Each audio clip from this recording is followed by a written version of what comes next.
Welcome back, everyone, to the Deep Dive. Today we're really tackling something fascinating. A title that sounds simple enough, maybe, but is actually, well, incredibly layered. The Book of Thoth. And this came from you, our listeners. You asked us for everything on this subject. Just give us all the information. And that immediately told us, okay, this is going to be a journey. It absolutely is. Because of that title, The Book of Thoth, it really has become this kind of ambiguous label, hasn't it? You see it referenced in popular culture, in films, games, even in, basic introductions to esoteric ideas. And it's often presented as just one thing, this single, super powerful, ancient Egyptian book. Right, like the ultimate magical artifact. Exactly. But the reality, when you actually start pulling the threads, is that we're dealing with at least three quite distinct concepts. They're related, for sure, thematically, but they are separate things that get constantly mashed together. Yeah, it reminds me a bit of like asking at the Holy Grail or something. There's the legend, the historical possibilities, the symbolic meaning. It branches out. So our mission today, our deep dive, is to carefully pull these apart. We want to disentangle the mythological version, the academic one, and the much more modern occult version, so you can really get a handle on the whole lineage and why it matters. That's the plan. We need a clear roadmap. Oh, So let's just quickly define these three key players right up front. First, there's the mythological Book of Thoth. This isn't just one book initially. It's really the whole collection of sacred knowledge attributed to the Egyptian god Thoth. But within that, there's a very specific legendary book of spells that's central to a famous, rather dark story. okay, mythological legend, got it. Second is the academic Book of Thoth. Now, this is different. It's a real, tangible text, though it only survives in fragments. We're talking Ptolemaic period, written in Demotic script. And importantly, it's not about spells. It's a philosophical dialogue. Think like a curriculum for priests. Right, actual ancient texts, philosophical. Okay, and the third one, the one that probably rings the most bells for people today, that would be the occult Book of Thoth. This is Aleister Crowley's 20th century work. Its full title is The Book of Thoth, a short essay on the tarot of the Egyptians. This is the big, dense book explaining the famous Thoth tarot deck. Oh, Crowley. Sure. And the reason it all gets so mixed up is, well, it seems intentional, doesn't it? Crowley and maybe others before him deliberately used that ancient, powerful name. Absolutely intentional. It's brilliant branding, really. You had earlier figures like the 18th century cartomancer at Tyre trying to link tarot to Egypt. But Crowley really sealed the deal. He took his very modern, very complex tarot system and explicitly tied it to the mystique of ancient Egypt, to Thoth, and implicitly to the power suggested by that legendary forbidden book. So he leveraged, what, 3,000 years of mythology and reverence for Thoth to give his own 20th century creation this incredible weight and authority. Precisely. That's why when someone today asks about the Book of Thoth, they're often thinking of Crowley's book, but imagining it has the ancient legendary power of the mythological one. It's a conflation born from very successful marketing. Okay, so to really understand the modern occult version and why its claims were so potent, we have to start at the source, right? With the god himself. Exactly. We need to go back to the divine origin. All right, let's dive into the Egyptian pantheon. Thoth, sometimes called Tahuti or Tahuti, he's a major figure, not just some minor deity. What was his domain? He's often linked to writing, isn't he? Oh, much more than just writing. Writing was key, yes. He was credited with inventing it. But Thoth was the god of wisdom, science, mathematics, measurement, records, magic, secrets, essentially the divine intellect. The ultimate brains of the operation. You could say that. He was the scribe of the gods, meticulously recording everything. He was also associated with the moon, and through that, with the measurement and ordering of time itself. He established cosmic order. That scribe role feels crucial, especially in the context of the afterlife, the judgment scene we always see. Absolutely critical. In the famous weighing of the heart ceremony, Thoth stands right there beside Osiris, holding his scribe's palette, ready to record the verdict. His word determined eternal fate. He wasn't just recording, he was an arbiter, the voice of divine law and cosmic truth, and importantly, the master of Heka magic. So his authority was pretty much absolute when it came to knowledge, law, magic, the fundamental workings of the universe. Unquestionable. And this immense authority led directly to a really interesting practice among ancient Egyptian scribes and priests, something scholars call pseudepigrapha. Pseudepigrapha, meaning like false attribution, writing under someone else's name. Exactly. When a scribe composed a particularly important hymn, a powerful ritual text, a medical treatise, or maybe an astronomical observation they believed was profound, They wouldn't typically sign their own name. Why not? Pride in authorship wasn't a thing. It was more about authority and preservation. To give the work the highest possible divine sanction, to ensure it was seen as absolutely authoritative and sacred, they attributed it to Thoth. It was saying, this isn't just my idea, this comes from the source of all wisdom. Ah, okay. So it's less about deception and more about kind of grounding the work in the ultimate authority. Precisely. It was a form of deep reverence, and it also guaranteed the text would be copied, studied, and preserved within the temple scriptoriums, the houses of life. So this means the original concept of the Books of Thoth wasn't one single scroll, but potentially everything, all important knowledge. Essentially, yes. It became a collective term for the entire corpus of Egyptian sacred knowledge. If it was important wisdom, religious, magical, scientific delecting, it was considered to have originated with Thoth. Wow. Any famous examples that were explicitly called Books of Thoth? Well, the most famous funerary text, the collection of spells and prayers we call the Book of the Dead, its ancient name is the Book of Coming Forth by Day. And yes, ancient sources explicitly state Thoth was its author. You'll find references in tombs about the deceased needing to know the sacred writings from the Book of Thoth to navigate the afterlife. So in the beginning, Book of Thoth just meant sacred knowledge. It's a huge, almost abstract library. A vast, divine library. But then you get the Greeks arriving in Egypt, right? Alexander, the Ptolemies, and cultures start to blend. Syncretism happens. And Thoth gets merged with a Greek god. He gets merged with Hermes, the Greek messenger god, who also had associations with intellect, communication, and even magic. This fusion created a new, incredibly influential figure, Hermes Trismegistos. Hermes Trismegistos, Hermes the thrice great. That name echoes down through Western history, doesn't it? It's the absolute foundation stone for the entire Hermetic tradition, which becomes central to Renaissance magic, alchemy, and Western esotericism in general. This syncretic figure, Thoth Hermes, becomes the imagined source of all profound secret wisdom. Did anyone ever try to, list what these supposed books of Hermes contained? Actually, yes. In the 2nd century CE, a Christian writer named Clement of Alexandria, who was very familiar with Egyptian learning, tried to do just that. He compiled a list, a kind of catalog. A catalog of Thoth's library. What did he include? Clement listed 42 specific books of Hermes. He claimed these covered, and I quote, the whole philosophy of the Egyptians. He broke them down by subject. Hymns, astrology, hieroglyphics, geography, medicine, temple rituals. The works. 42 books, that's specific. It really solidifies the idea of this massive ancient body of wisdom attributed to one divine source. It does. It cemented the image in the Hellenistic and Roman world of Thoth Hermes as the ultimate ancient sage. But even within this vast collection of general wisdom, one particular story, one specific book gained legendary status. And this book wasn't about general philosophy. It was about raw, dangerous power. Ah, okay. So now we narrow the focus from the library to this specific legendary artifact. Exactly. We move into the realm of myth and cautionary tale. Right, so this is the book that stars in that famous story cycle, The Tales of Setni Kamwas, based on a real prince, Kamwaset, son of Ramesses the Great. That's the one. This legendary book, sometimes just called the Book of Thoth in this context, was said to be written by Thoth himself in his own hand. It wasn't just wisdom. It contained specific, earth-shattering spells. Okay, spells. What kind of power are we talking about? The legends focus on two main powers. The first spell, it's almost charming in a way. It granted the reader the ability to understand the language of every living creature. Birds, beasts, fish, insects, you could talk to them all. Wow. Dr. Dolittle territory, that's amazing. But probably not the one that caused all the trouble. No, the real danger, the ultimate temptation, was the second spell. This one allowed the reader to perceive the gods themselves, not just, statues or visions, but to see them directly in their true divine forms as they exist beyond our reality. Whoa, so direct, unmediated contact with the divine, pulling back the curtain completely. Exactly. That's gnosis in its most raw form.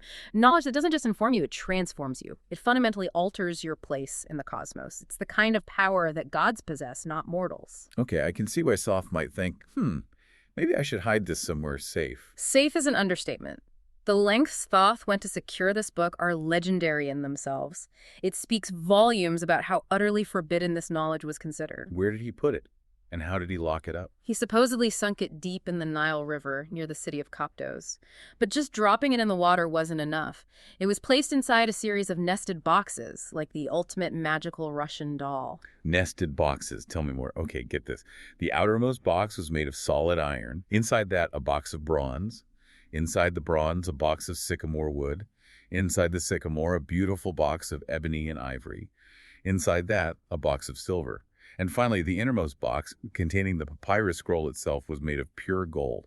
Iron, bronze, sycamore, ebony, ivory, silver, gold. 6 layers of cosmic Fort Knox. Exactly, and it wasn't just the boxes. The whole setup was guarded. Guarded? By what? Temple priests? Magical wards? Living guardians. The texts say it was surrounded with legions of serpents and scorpions, constantly patrolling.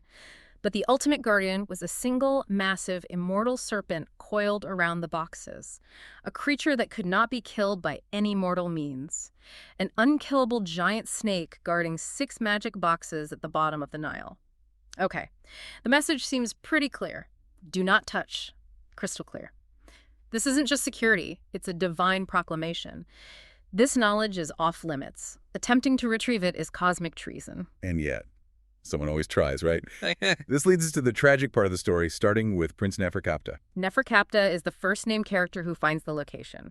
He's clever, he's powerful, maybe a bit arrogant. He manages, through skill and magic, to overcome the lesser guardians. What about the unkillable snake? The story says he actually dismembered it, but because it was immortal, the pieces just rejoined. He couldn't kill it, but he somehow got past it, maybe distracting it or temporarily disabling it long enough to retrieve the golden box and the book within. He did it. He got the book. So, happy ending. Not remotely. The moment he possesses the book, Thoth finds out, and the divine retribution is swift and devastatingly personal. The gods strike down Neferkapta's beloved wife, Awer. Then they kill his young son, Merab. Oh, that's brutal. They didn't punish him directly, but took his family. The ultimate price for his transgression. Neferkapta is completely destroyed by grief and guilt. He realizes the terrible cost of his ambition. He takes his own life. And the book? He ensures he is entombed with the book. He becomes its eternal spectral guardian in death, bound to the artifact that ruined his life, forever trying to prevent anyone else from making the same mistake. A truly tragic figure. What a powerful warning. And the story doesn't end there, does it? Because then Setni Kamwas comes along. Centuries later, yes. Setni Kamwas, the historical prince known for his wisdom and interest in ancient texts, hears the legend of Neferkapta and the hidden book. And instead of heeding the warning, he thinks challenge accepted. Basically, yes. Driven by intellectual curiosity and perhaps hubris, he locates Neferkapta's tomb. The ghost of Neferkapta actually appears to him, pleads with him, warns him, tells him the whole tragic story. And Setni ignores the ghost. Completely ignores him. He overcomes Neferkapta's spectral defenses.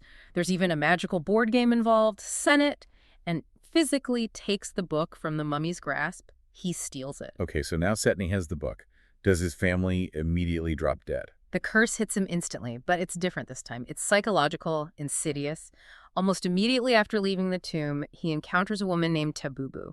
She is described as impossibly beautiful, the daughter of a priest of Bastet. Uh-oh. Seduction incoming. Big time. Setni is instantly smitten, utterly consumed by lust. Tabubu plays him masterfully. She agrees to be with him, but only if he meets increasingly outrageous demands. What kind of demands? First, he has to sign over all his property, his wealth, everything to her children. He does it. Then she demands that he murder his own existing children so her future children will be his sole heirs. No. Does he? Does he actually do it? In his deluded state, driven mad by desire for Tabubu, the story says he does. He commits the horrific act, or at least fully believes he does, right there in public, potentially even before the pharaoh. It's the absolute depth of moral degradation. This is horrifying. But you said it was psychological. Yes. Just as he's wallowing in his shame and horror, having done the unthinkable, the entire scenario dissolves. Tabubu vanishes. His children reappear, unharmed. It was all a terrifyingly realistic illusion, a phantom conjured by Neferkapta's magic, fueled by the book's power to show Setni the true consequence of his theft, the utter corruption it brings. Wow. So shock therapy via magical horror illusion. Did it work? Completely. Setni is terrified, ashamed, and utterly broken. His repentance is immediate and total. He rushes back to the tomb, returns the book to Neferkapta's mummy, and seals it up. Does he do anything else? Yes. He realizes his duty now is to undo the original tragedy as best he can. He undertakes a quest to find the lost bodies of Neferkapta's wife, Alwer, and son, Merab, wherever they might be. He finds them, brings them back, and has them properly entombed alongside Neferkapta, finally giving the tragic family peace and ensuring the book and its curse are locked away together, hopefully forever. Okay, that story could not be clearer. The message is practically shouted. This kind of divine knowledge, it's forbidden, it destroys you, stay away. Absolutely unambiguous. It's a classic Promethean myth structure common across many cultures. It reinforces the idea of piety, of respecting the boundaries between the human and the divine. It's very much an orthodox religious message for its time. But here's the fascinating tension, isn't it? Mhm. This story comes out of the same Egyptian cultural milieu that, just a few centuries later, produces the Hermetic and Gnostic traditions. And their whole thing is the exact opposite. Precisely. That's the critical takeaway here. The mythological Book of Thoth tale explicitly warns against seeking gnosis, divine knowledge. It says it's dangerous, forbidden, catastrophic. Yet, the later Hermetic tradition, drawing on the same figure of Thoth Hermes, argues that seeking gnosis isn't just okay, it's the entire point of human existence. It's the path to liberation and divinity. So you have these two powerful, contradictory ideas about acquiring divine knowledge, both rooted in reverence for Thoth, existing almost side by side historically. It's a profound philosophical split. The cautionary tale represents a kind of priestly orthodoxy, maybe. The Hermetic view represents a more mystical, esoteric countercurrent. And that tension sets the stage perfectly for understanding both the academic text and, eventually, Crowley's occult interpretation. Right. The myth warns against it, but the later traditions, including Crowley's, are basically instruction manuals for it. Exactly. Let's move now from the legend to the actual surviving text. Okay, so we're leaving the cursed golden box at the bottom of the Nile and turning to something real, something scholars can actually, touch and study. The academic Book of Thoth. That's right. This isn't the legendary spellbook. This is a collection of actual papyrus fragments written in Demotic, which was the sort of cursive script used in the later periods of ancient Egypt, especially the Ptolemaic and Roman times. And these fragments aren't all in one place. No, they're scattered across major museum collections worldwide. Big chunks are in Berlin, others in Paris at the Bibliothèque Nationale, some at Yale's Benek Library, Florence, Copenhagen.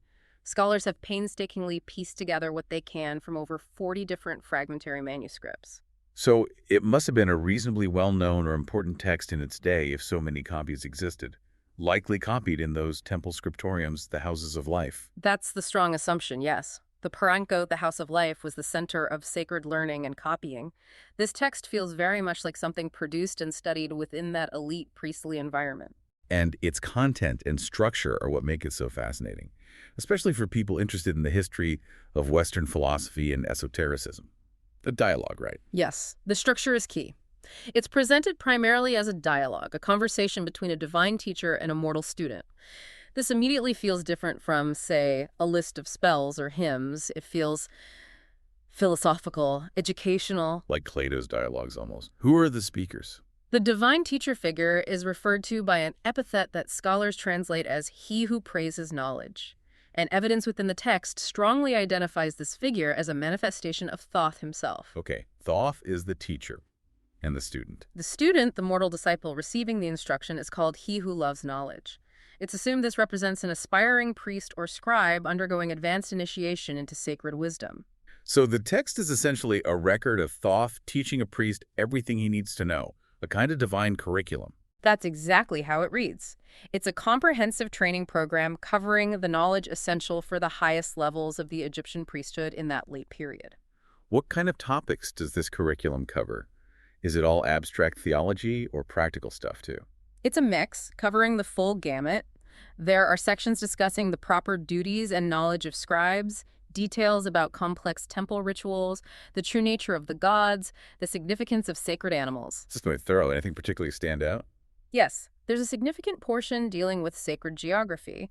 One major reconstructed section is known as the vulture text. The vulture text, what's that about? It seems to be a detailed symbolic map of Egypt itself. It systematically goes through the 42 nomes or provinces of the country, assigning a specific vulture deity and associated characteristics to each region.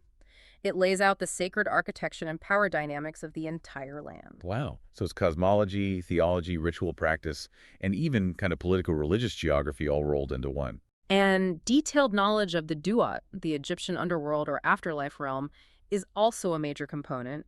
It really aims to be an all-encompassing guide to the hidden structure of the cosmos and the priest's role within it. Okay, now here's the crucial question. This sounds very Egyptian, written in Demotic, but the structured divine master teaching a disciple the secrets of reality sounds so much like the later Greek Hermetic text, the Corpus Hermeticum. Is there a direct link?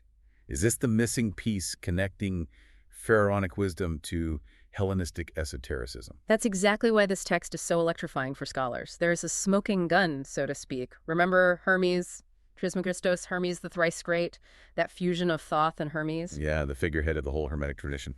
Well, this Demotic text, written in the Egyptian script and language of the time, explicitly refers to the divine teacher figure Thoth, using that specific title, Thoth, the thrice great, or the Egyptian equivalent of it. Wait, so the title thrice great appears in Egyptian in this text, before or contemporary with the Greek text that made the title famous. Precisely. It shows that the core concept, the master figure, whether you call him Thoth or Hermes, holding the title thrice great and imparting secret wisdom, gnosis, to a chosen disciple through dialogue, this concept was already fully formed within the indigenous Egyptian priestly tradition itself. So it wasn't just a Greek invention layered onto Egypt.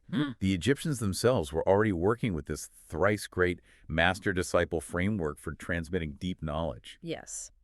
This demotic Book of Thoth serves as a vital historical bridge. It demonstrates an indigenous Egyptian foundation for what would later blossom into the Greek language Hermetic philosophy that had such a massive impact on the West. It connects the dots. It shows how the intellectual environment was ripe for that kind of master-student gnosis-seeking tradition to emerge, even while the older mythological warning against it still existed. Exactly. It provides the crucial context. It shows the lineage. And it's this lineage, this claim to ancient, authentic Egyptian gnosis transmitted by the thrice great master, that Aleister Crowley would later tap into so powerfully for his own work. Okay, that makes the academic text incredibly important, even if it's less flashy than the legend. It's the hinge upon which the later claims swing. It is indeed the vital link. And that brings us squarely to the 20th century and the version most people probably encounter today. Right. Crowley. The Book of Thoth, a short essay on the tarot of the Egyptians, published 1944. This is the big one in modern occultism, the book tied inextricably to the Thoth tarot deck. It is the definitive text for that deck, yes, and arguably one of the most influential and certainly one of the most complex occult treatises of the 20th century. It aimed to be nothing less than a complete synthesis of Western esoteric traditions, viewed through the lens of tarot and Crowley's unique philosophy. We have to talk about the creators first. Aleister Crowley himself looms large, a very controversial figure. Extremely controversial. Aleister Crowley, born 1875, died 1947. He was brilliant, no doubt, a poet, a mountaineer, a ceremonial magician of immense learning.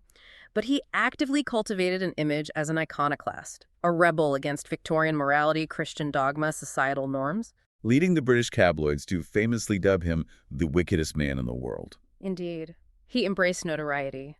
To his followers, though, he wasn't wicked. He was the prophet of a new spiritual age, the scribe who received a channeled text called the Book of the Law, which formed the basis of his religious philosophy, Thelema. And the other creator, often overlooked but absolutely essential, is the artist Lady Freda Harris. Lady Freda Harris, born 1877, died 1962. She was a skilled artist in her own right, associated with London's artistic circles. Critically, she was also deeply interested in esotericism and possessed a strong understanding of geometry, which became crucial. She painted all 78 cards for the deck between 1938 and 1943, working in incredibly close and sometimes fractious collaboration with Crowley. So Crowley provided the dense theory and symbolism, and Harris translated it into those incredibly striking, unique images. That's the dynamic. He provided the intellectual framework, the correspondences, the philosophy. She brought it to life visually, often pushing back, interpreting, and using her own artistic genius to create something far beyond a mere illustration of his ideas. What was the stated purpose of this massive project? Just another tarot deck. Oh, much more than that in Crowley's mind. He explicitly intended the book and deck together to reproduce the whole of his magical mind pictorially. It was meant to be the summation of his life's work, a visual and textual key to understanding the universe according to his system. And the publication itself reflected this ambition. It wasn't just slapped together. No, the book's publication was handled with great care. It was released on the vernal equinox, March 21st, 1944, a date with astrological significance. And the initial run was a very limited, lavish edition of just 200 copies, signed by Crowley, emphasizing its status as a major esoteric event, a foundational document for the New Age, he proclaimed. Okay, before we unpack the book itself, we absolutely have to understand Thelema. Yeah. You mentioned the Book of the Law. What is this philosophy? Because the Thoth deck is meaningless without it. Right. Completely. The Thoth tarot is explicitly a thelemic tarot. Thelema is the religious and philosophical system Crowley developed based on Liber A Alveligis, or the Book of the Law, which he claimed was dictated to him in Cairo in 1904 by a praetor human intelligence named Aiwas. And the core tenets, the famous phrases everyone quotes or misquotes. The most famous is the central axiom. Do what thou wilt shall be the whole of the law. Which sounds like do whatever you want, pure hedonism. But that's not the intended meaning, is it? Not at all, according to Thelemites. Do what thou wilt doesn't mean indulge every passing whim. It means discovering and acting your true will. That is, finding your unique, inherent purpose in life, your authentic path, divinely ordained, free from external conditioning or moralistic constraints imposed by society or old religions. So it's about profound self-knowledge and living out your unique destiny. The great work, as magicians call it. Precisely. Finding and doing your true will is the great work. It's the highest spiritual duty. And the balancing principle is the second famous phrase, love is the law, love under will. Meaning the fundamental nature of existence is love or union connection. But this love, this drive towards union, must operate in alignment with one's true will. It's not blind passion. It's directed energy, purposeful connection. And Thelema posits a shift in human history, doesn't it? A new age. Yes. A core concept is the Aeon of Horus. Crowley taught that history moves in cycles, or eons, governed by different divine formulas.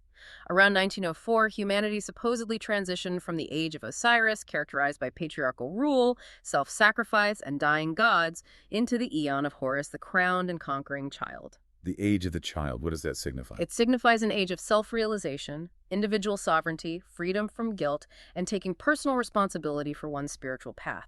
The focus shifts from external authority, like a judging god, to the divinity within each individual. The Thoth tarot was designed by Crowley and Harris to be the first tarot deck to fully embody the symbolism, energies, and magical formulas appropriate for this new Aeon of Horus.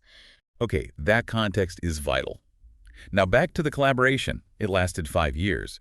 That's much longer than Crowley initially planned. Much longer. His original idea was maybe a 6-month project, essentially updating an existing tarot structure with Thelemic ideas. But Lady Frida Harris pushed him. She recognized the potential for something far grander, a complete summation of his worldview. She really drove the ambition of the project. So she wasn't just taking dictation, she was a driving force. Absolutely. The correspondence between them shows a complex relationship, immense respect, but also arguments, creative friction. She invested a huge amount of her own time, energy, and even finances into it, especially during the difficult war years. She had to navigate wartime restrictions just to get the art supplies they needed. And Crowley was famously demanding about the details, the story about her repainting cards multiple times. Yes, he mentions it in the book's introduction himself. He praises her inexhaustible patience and says she often painted the same card as many as 8 times. Until it met his exacting standards, his vanadium steel yardstick. That tells you the level of precision they were aiming for, not just pretty pictures, but magically accurate diagrams. 8 times. She must have been incredibly dedicated. Or perhaps enjoyed the challenge of working with someone so notoriously intense. Reports suggest she actually found a certain thrill in collaborating with the infamous Crowley, while managing to maintain her own social standing and relative anonymity regarding the project's deeper, occult implications during her lifetime. It's poignant, though, isn't it, that neither of them actually lived to see the deck published in its full intended color form. That didn't happen until 1969. A deep irony. They poured years into creating this vibrant, color-saturated masterpiece, but only saw it published initially with a few color plates and mostly black and white reproductions. But Harris's artistic contribution is undeniable. Let's talk about the style. It's so different from the popular Rider-Waite-Smith deck. No little cartoon scenes. Completely different approach. The RWS deck, illustrated by Pamela Coleman Smith, uses pictorial scenes, often narrative, making it very intuitive for beginners. Harris, guided by Crowley, went for something far more abstract and symbolic. You call them representations of spiritual forces, right? More like diagrams than stories. Yeah, exactly. The style blends elements of Art Deco, Cubism, Surrealism, very much of its modernist time, but saturated with specific occult symbols. Kabbalistic, astrological, alchemical glyphs are often explicitly drawn onto the cards or woven into the composition. And the secret weapon, artistically and magically, was her use of geometry, not just standard perspective. Right. Projective synthetic geometry. It's a type of non-Euclidean geometry dealing with how shapes and forms project and transform through different planes and perspectives. Harris studied this, and she used its principles to embed hidden structures, dynamic lines of force, and even supposedly concealed sigils within the artwork. Sigils, like magical symbols designed to invoke specific energies. That's the idea. The geometry isn't just decorative, it's functional. It's designed to create a sense of depth, dynamism, and energetic resonance. It's what gives the cards that feeling people often describe, that they seem to shift or draw you in or reveal hidden layers the more you look. The art is the magic, integrated through geometry. Okay, a fusion of modernist art, complex occult symbolism, and advanced geometry. No wonder the book explaining it all is considered dense. Dense is putting it mildly. Let's try and break down the treatise itself. All right, cracking open Crowley's Book of Thoth. You hear words like complex, erudite, maybe even excruciatingly erudite. It's divided into four main parts. Where do we start? We start with part one, the theory of the tarot. And this section really sets the tone. It's part manifesto, part history lesson, Crowley's version of it anyway, and part aggressive polemic. Polemic. Against who? Primarily against other contemporary tarot interpretations he felt were lacking, particularly A.E. Waite and the Rider-Waite-Smith system. Crowley uses this section to assert his system as the only truly initiated, comprehensive, and correct one. How does he make that case? What's the foundation he lays down? He argues that the tarot is fundamentally a pictorial representation of the Holy Kabbalah, specifically the Tree of Life. He meticulously maps the 22 major arcana to the 22 paths on the tree and the numbered cards to the 10 Sephiroth, the divine emanations. Yeah, the Kabbalistic framework is central. Anything else foundational in part one? Yes, the second pillar is the formula of Tetragrammaton. That's the four-letter Hebrew name of God. Yod, He, Vav, He. YHVH. He maps this fourfold structure onto the four tarot suits, the four elements, the four Kabbalistic worlds, and the four court card ranks. Can you break down that YHVH mapping? It seems crucial for the suits and courts. It is. So, Yod Y, the primal spark, fire, the suit of wands, the father principle, night in his system, archetypal world, Atziluth, He. H, the receptive vessel, water, the suit of cups, the mother principle, queen, creative world, Braya, Vav, the result of their union, air spirit, the suit of swords, the sun principle, prince, formative world, Yesera. Hey, final H, the solidification, earth, the suit of discs, Crowley's term for pentacles, the daughter princess, material world, Asaya. Okay, so by laying down these detailed Kabbalistic and Tetragrammaton correspondences right at the start, Crowley is basically saying this isn't arbitrary, this is rooted in the deep structure of the cosmos. Precisely. He's establishing his credentials, defining his terms, and claiming his system is the mathematically and magically precise key to unlocking all of Western esoteric tradition. It's a bold opening statement. Bold indeed.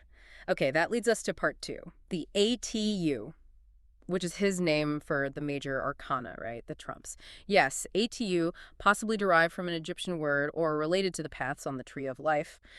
This section goes through each of the 22 major cards, providing dense descriptions, interpretations, and symbolism. And this is where the Thelemic philosophy really reshapes traditional meanings, especially through some radical name changes. Let's get a couple of key examples. Atu Apshai, which is usually strength, he calls lust. That's a pretty dramatic shift. It's a fundamental statement of Thelemic ethics. Traditional strength often shows a figure gently controlling a lion, symbolizing reason or spirit mastering primal urges, often with connotations of Christian virtue and restraint. Crowley utterly rejected that. So what does lust represent in his system? It represents the joyous, courageous, uninhibited expression of primal energy and divine will. It's not about suppression. It's about riding the beast, channeling that raw power ecstatically. The symbolism Harris painted is explicit. It shows Babylon, the Scarlet Woman of Revelation, reinterpreted in Thelema as a figure of ultimate spiritual liberation, joyfully riding the multi-headed beast, holding aloft the Holy Grail brimming with life. Babylon and the beast. Key Thelemic figures. What's the core meaning of their union here? It symbolizes the great work achieved through passionate engagement with life, the ecstatic union of the individual soul, Babylon, with the totality of nature and cosmic energy, the beast. It's about dissolving the ego's limitations in divine fervor, embracing one's true will without shame or fear. Its strength redefined as active, courageous, passionate power, not passive restraint. Okay, that's a major philosophical rewrite. What about Atu XX? Traditionally judgment, but he calls it the eon. This is perhaps the single most important theological statement in the deck. The traditional judgment card depicts the Christian Last Judgment angels blowing trumpets, the dead rising for external assessment. Crowley replaces this entirely. Replaces it with what? What does the eon signify? It signifies the dawning of the new Eon of Horus, which we discussed. It declares the old paradigm of external judgment and resurrection obsolete. In the Eon of Horus, spiritual transformation is internal, individual, and happening now. It's about self-realization and taking responsibility for one's own evolution. And the imagery reflects this shift. Dramatically, the card is packed with philemic cosmology. At the top floats Nuit, the star goddess, representing infinite space and infinite possibilities. Below her is Hadit, the winged globe, the infinitesimal point of individual consciousness, the core of the true will. Nuit and Hadit, their union produces Horus, the child, but shown in his two primary forms. There's Rahorquit, the active, hawk-headed solar form, the conquering child, the outward expression of the will. And then there's the figure seated below, Horpokrat or Harpocrates, the god of silence, the babe in the egg, representing the passive, inner, silent self, the listener. So the card is saying that in this new eon, spiritual growth involves integrating both the active, expressed will and the deep, silent inner self. Exactly. It's a psychological and spiritual blueprint. You must listen to the inner voice, the silent child within, Horpokrat, to truly understand and direct your active power in the world, Rahorquit. It's about inner awakening, not external judgment, a total shift in perspective. Wow. Okay, those two cards alone show how deeply Selema permeates the major arcana. What about part 3, the court cards? You mentioned Crowley's take is highly regarded here. Yes, even critics often praise his exposition of the court cards. He uses the titles Knight, Queen, Prince, and Princess, assigning specific elemental combinations and Kabbalistic astrological attributions to each of the 16 figures. What makes his approach dynamic? How does that cycle work again? He presents them not as a static hierarchy, but as an energetic family cycle. The Knight, roughly Kingfather, representing fire aspect of the suit's element, and Queen, mother water aspect, produce the Prince, sun, air aspect. The prince is active, often volatile, seeking to fulfill his potential by winning the princess, daughter earth aspect. And when the prince wins the princess? When the princess is established, she essentially takes her mother's place, becoming the new queen, the stabilized form. This act, in turn, re-energizes the old knight, who steps back into his active role, starting the cycle anew. It's a constant flow of energy, initiating, receiving, formulating, solidifying, and then renewing. It gives each court card a very specific role and psychological profile within this dynamic. That does sound much more alive than just king, queen, knight, page. And this is where he brings in Eastern philosophy, too. Yes, this is a hallmark of his magical mind syncretism. For each of the 16 court cards, Crowley provides correspondences not just to Kabbalah and astrology, but also to the I Ching, the ancient Chinese system of divination. He assigns specific hexagrams to each court figure based on their elemental and energetic nature. So he's weaving together Egyptian-derived tarot, Hebrew Kabbalah, Western astrology, and Chinese I Ching into one unified system. That was precisely his goal, to demonstrate the underlying unity of all major esoteric systems, with his Thelemic tarot as the key. It's ambitious, to say the least. Go. Ambitious, complex. And that brings us to part 4. The small cards, the minor arcana, aces through tens. You said this is crucial for practical use, but also the hardest part. It is, because unlike the RWS deck with its narrative scenes, the Thoth minor arcana cards, numbers 2 through 10 especially, are largely abstract. Harris called them glorified pip cards. They don't immediately tell a story. So you can't just look at the picture and get the meaning intuitively. Not easily, no. The image is meant to be a symbolic representation of the meaning, but the meaning itself has to be derived, decoded, using a precise formula that Crowley lays out, heavily based on the Golden Dawn system. Right, the two-part formula you mentioned earlier, number plus astrology. Exactly. The meaning of any numbered card, 210, is generated by combining, 1, its number, corresponding to one of the 10 Sephiroth on the Tree of Life, defining the level or stage of the energy, 2, its astrological association. Each of the Thung 6 cards from 2 to 10 is assigned to a specific decan, a 10-degree segment of the zodiac, usually ruled by a planet, defining the specific flavor or influence on that energy. Okay, let's walk through that example you gave earlier again, maybe slowly. The Eight of Cups. How do we get the meaning? Eight of Cups. First, the number. This corresponds to the Sephira Hud on the Tree of Life.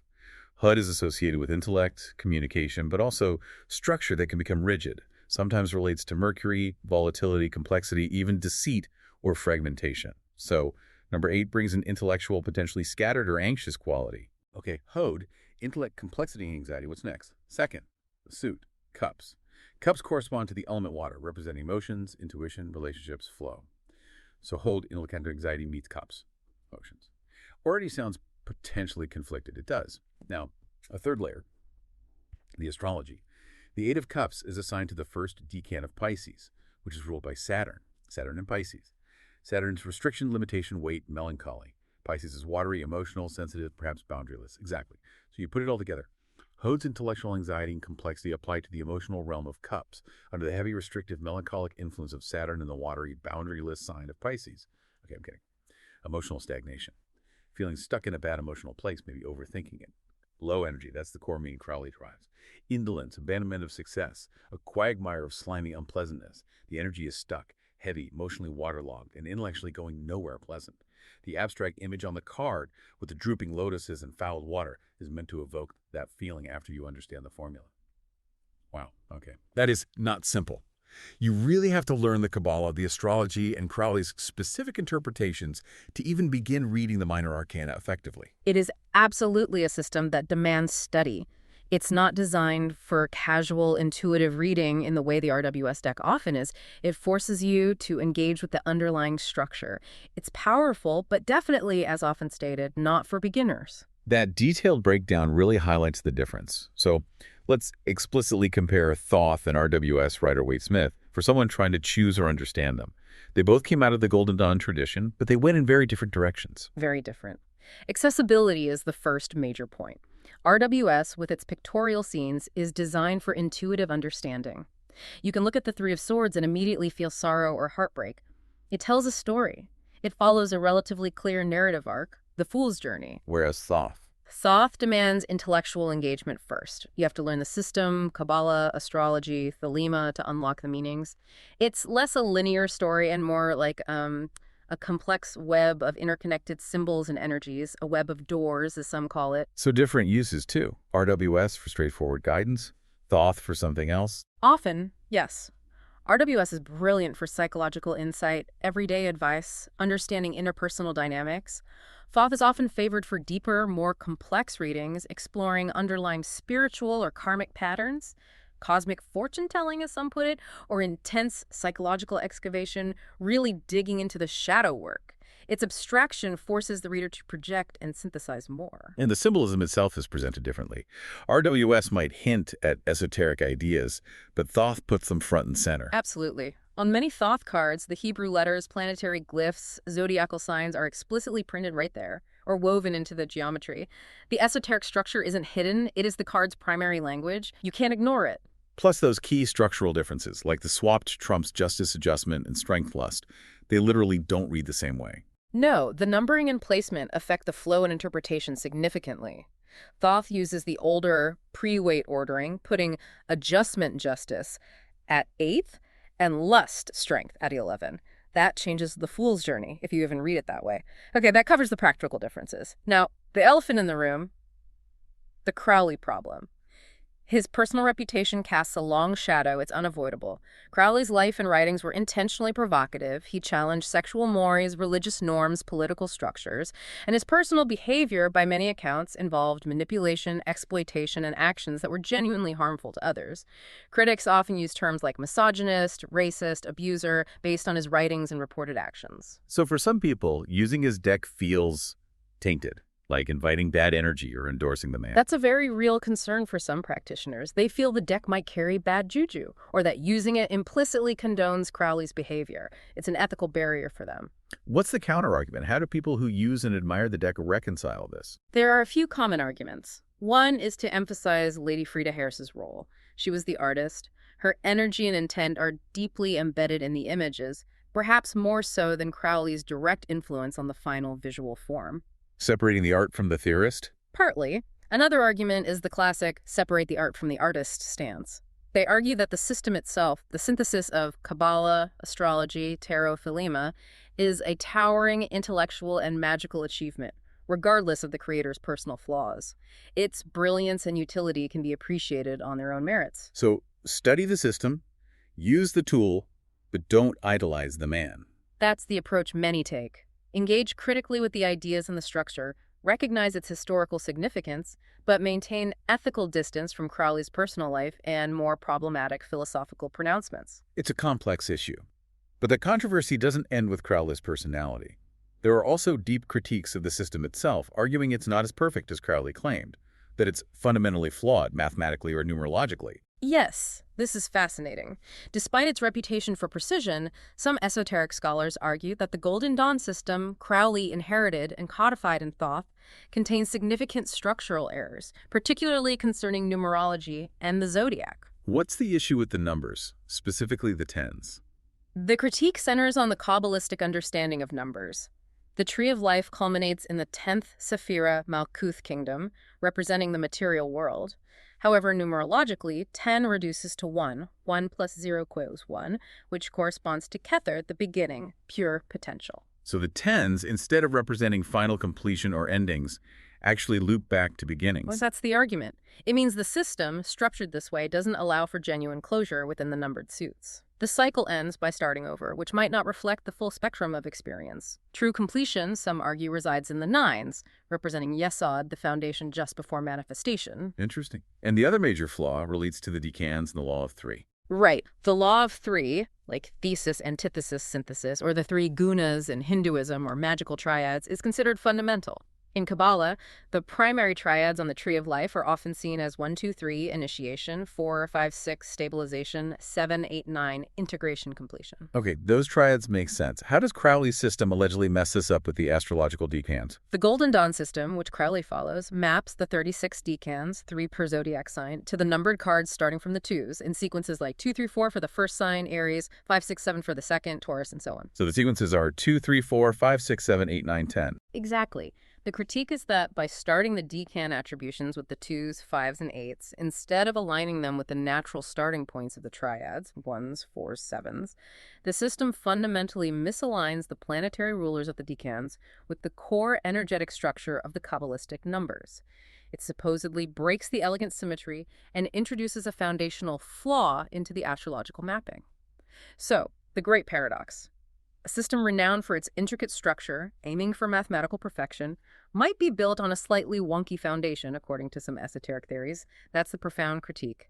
A potentially flawed mathematical and numerological base underlying what is undeniably one of the most powerful, influential, and respected magical systems and tarot decks ever created. Despite these flaws, despite the controversy, its legacy is immense. How has it endured and achieved such status?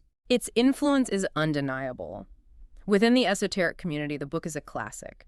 It essentially redefined magic for many in the 20th century, moving it towards a more psychological, intellectual, and synthesized field. The Thoth deck itself is often considered the absolute go-to deck for serious ceremonial magicians and those doing deep transformational work. And beyond the occult world, it had a wider cultural impact too, didn't it? Especially in the 60s. Absolutely. Harris's stunning, abstract, almost psychedelic artwork, combined with the core thelemic message of do what thou wilt, even if misunderstood, resonated perfectly with the counterculture movement of the 1960s and 70s. The deck looked and felt revolutionary, fitting the vibe of the era. And now it's even achieved a kind of academic respectability. You mentioned an exhibition. Yes, that's a significant marker. In 2025, the Warburg Institute in London, a highly respected academic institution focused on cultural history and the influence of classical tradition, included original Thoth tarot paintings by Harris alongside 15th century Renaissance tarot cards in a major exhibition. That act effectively cements the Thoth deck's importance, not just in occult history, but in the broader history of art and Western thought. It's recognized as a major cultural artifact. From controversial occult text to museum piece, that's Yeah. quite a journey. And the final twist is how pop culture keeps the original conflation alive. It really does. You see Book of Thoth pop up in games like JoJo's Bizarre Adventure or Smite, or as a powerful artifact in strategy games like Civilizations of Six, or referenced in horror fiction going back to Lovecraft. These references almost always evoke the idea of the legendary, ancient, all-powerful spellbook, but often use the name made famous by Crowley's modern occult treatise. The wires remain crossed in the popular imagination. It brings us full circle. The name carries the weight of millennia, regardless of which specific book is being referenced. Exactly. The power of the original myth continues to fuel the perception of the later iterations. Hashtag outro. So, reflecting on this deep dive, we started with your query about the Book of Thoth, wanting all the information. And what we found wasn't one answer, but this incredible sort of golden thread stretching across maybe 3,000 years of history and thought.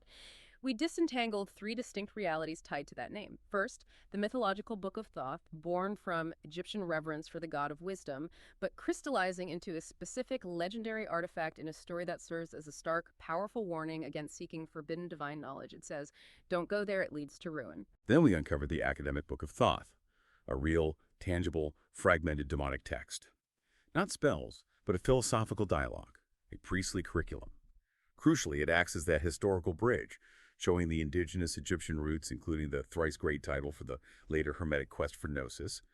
And finally, we arrived at the occult Book of Thoth, Crowley and Harris's 20th century masterpiece. This is the philosophical opposite of the mythological tale. It's not a warning against forbidden knowledge. It is a dense, complex, exhaustive instruction manual for obtaining it, codifying it through Thelema, Kabbalah, astrology, and tarot. And it deliberately leverages the ancient name and lineage to claim ultimate authority for its modern system. 3 books, 3 realities spanning millennia, linked by a name and a complex relationship with divine knowledge. The material is just vast, isn't it? The internal contradictions, the sheer complexity. But that leaves us with a final provocative thought for you, the listener, to mull over, considering everything we've discussed. The intense controversies surrounding Aleister Crowley's life and character, the serious academic critiques suggesting the Thoth system's mathematical or numerological foundations might actually be flawed. Despite all that, why has this book and this deck not only endured but achieved such profound influence and even academic recognition? Why is it seen by many not just as a flawed tool created by a problematic figure, but as this towering achievement, a landmark in cultural and magical history? What gives it that enduring power? Perhaps. Perhaps it's the sheer scale of the vision, the audacity of the synthesis, maybe, combined with the undeniable artistic genius of Lady Frida Harris's visual translation. Maybe the system's power, even if flawed, resonates with a deep human archetype, the quest for self-knowledge, for gnosis, for understanding our place in the cosmos. Maybe the drive itself transcends the imperfections of the map, you know? The desire for that knowledge is so strong, it makes even a complex, controversial guide like the Book of Thoth compelling. Something profound to consider. The power of the quest, maybe, more than the perfection of the path. Thank you for joining us on this incredibly deep dive into the many lives of the Book of Thoth. We'll see you next time.